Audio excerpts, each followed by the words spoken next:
So last night we decided we're going to see a Broadway show, 6 of us, and the decision was made that we should see this play called Title of Show.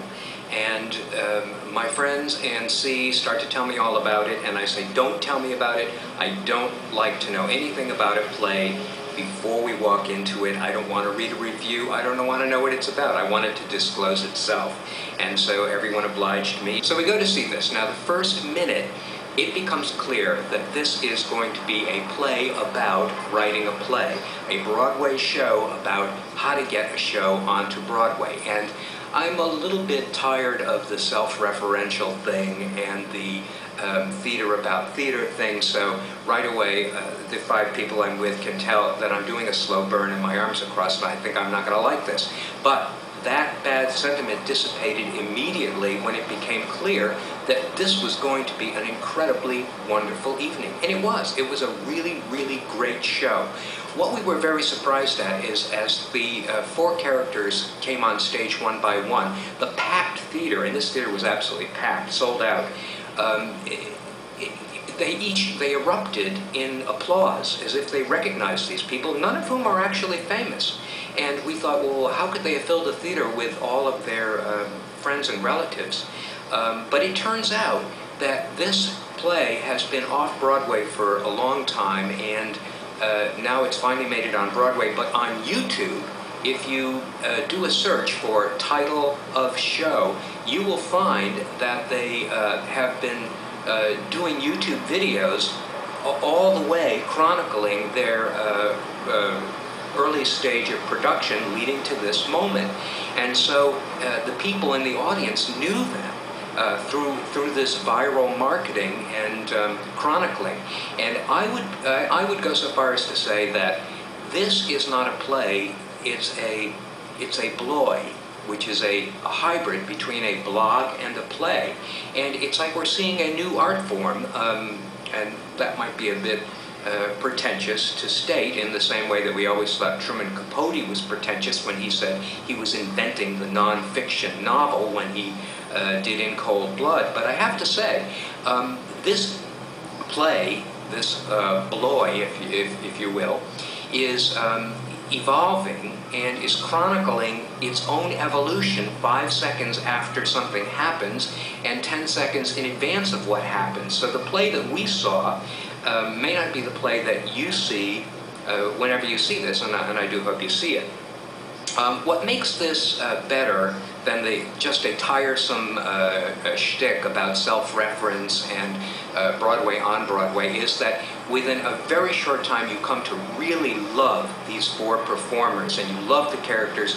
You wonder what's going to happen to them next. You wonder how they're going to relate, and at each juncture the music does the thing it's supposed to do, is amplify the action and answer the question that naturally occurs to you. So the music is great in and of itself, and it's also suitably arranged to move the entire production forward in the ways that you always hope a musical will do, but it very rarely does. I didn't get all the references. I don't think anyone in the audience, with rare exception, would get all the references to TV and to movies and to Broadway and to current celebrities and what have you. But that doesn't matter. It doesn't matter if you miss some of them. It's very easy to get swept away in this thing entirely. There is a way that this play succeeds that I think is important. In the same way that an earthquake victim climbs up out of the rubble of whatever they're trapped under, the weight of a gimmick, in this case the self-referential thing, can be onerous and boring, but it isn't, because the characters evolve and grow and become real. So I think that's pretty much what does it. There are 2 very small criticisms that I would have of the play. One is there's a song called an original musical, and it is performed by Hunter and Jeff, who also wrote the words, music, and of the show, Jeff Bowen and Hunter Bell. And in it, Hunter Bell does a tour de force performance, And you don't appreciate the strength of his performance because it occurs early in the show and you don't know him well enough, and you haven't yet seen the opening up of his real, the character's personality, so you don't appreciate what a stretch it is to do this number and wearing a sandwich board. So if there were some way that that could occur later, it might be better. And then our other issue, not just mine, was the fact that on this particular night, and the production is still in previews, the ending doesn't end with a wallop in the way that Chorus Line ends with a big production number. That might change, because I can't imagine that the show we saw tonight, which is about a show that does make it to Broadway, as this one has, would have been the same show that was originally submitted to the competition, the empty first line of the application of which is bracket, title of show, bracket. So who knows, by the time you see it, there might be a changed ending to it as it further evolves, and I guess that's a good thing. You know, in college I was big into self-reference, and I wrote a lot about Martin Heidegger's Disclosure of Truth in a work of art and in words, and wrestled with the wonderful issues of whether or not there is anything behind a word, whether truth just is the disclosure in itself or it doesn't exist beyond things that are true. And I had very long shoulder-length black hair and a big black beard and wire-rimmed glasses, and I was found I walked around a lot carrying a copy of John Barth's novel The End of the Road, and I was just extremely self-referential to the point where I didn't even cast a reflection in most mirrors.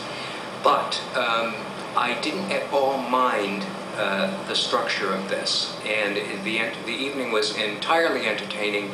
I highly recommend that if you're coming to New York, you get yourself tickets, half price or otherwise, to see Title of Show, which I think you will enjoy. You will enjoy the show, you'll enjoy the performances, you'll enjoy the Lyceum Theater. I loved all of those things, and now I'm heading back to Florida, where I can veg out and become brain dead for 2 weeks before I come back and see something else. And that's all I've got to say about that. You know, this camera really makes my nose look a lot larger than it really is. Sort of ready for my facelift, too.